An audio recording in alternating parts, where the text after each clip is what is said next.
Ben ritrovati ad una nuova puntata del Notes di Antena 3. Andiamo subito a dare uno sguardo insieme dunque agli appuntamenti in calendario per i prossimi giorni. La 45esima mostra mercato dei marroni del Monfenera vi aspetta a Pederobba a partire da sabato 5 ottobre. Tutti i sabati e le domeniche un trionfo di eventi e iniziative da non perdere. Sabato ufficiale taglio del nastro della manifestazione e poi dalle 21 un tuffo negli anni 60 con Dino e le sue indimenticabili canzoni e con l'orchestra Favaro Band. Domenica camminata dell'amicizia solidale, mercatino dell'artigianato e un'altra serata musicale con il trio Night and Day. Tutte le sere ricco stand gastronomico.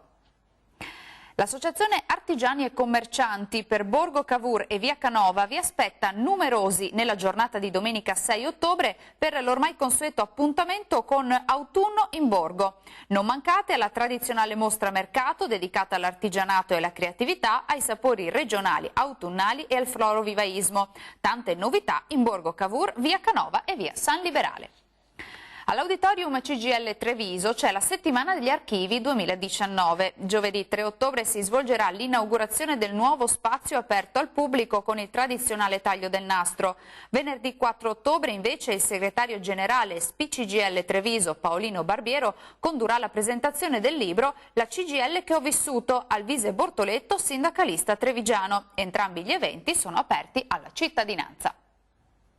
Il 6 ottobre torna a Valeggio Vestel Vintage, la mostra mercato open air di moda, accessori d'epoca, design e modernariato. L'evento ospita oltre 50 tra gli espositori più affermati del panorama vintage nazionale in un evento che si snoda tra le vie e le piazze del paese, ricche di storia e di fascino a due passi da Borghetto, uno dei borghi più belli d'Italia.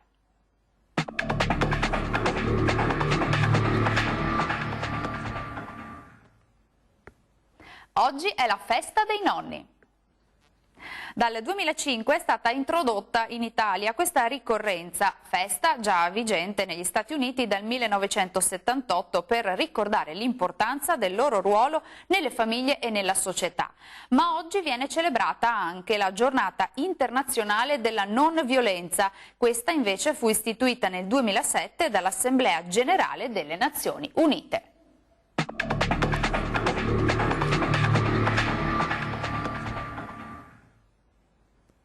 Un amico è un regalo che fai a te stesso. Lord Byron.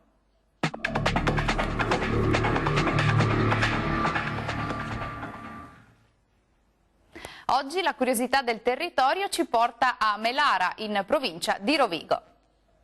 Il suo territorio comunale è il più occidentale del Polesine. Tra i principali monumenti e luoghi di interesse troviamo la chiesa di San Materno. È la chiesa parrocchiale che è appunto intitolata a San Materno, vescovo di Milano. Fu edificata nel XVIII secolo sul progetto degli architetti ferraresi Sante e Vincenzo Santini.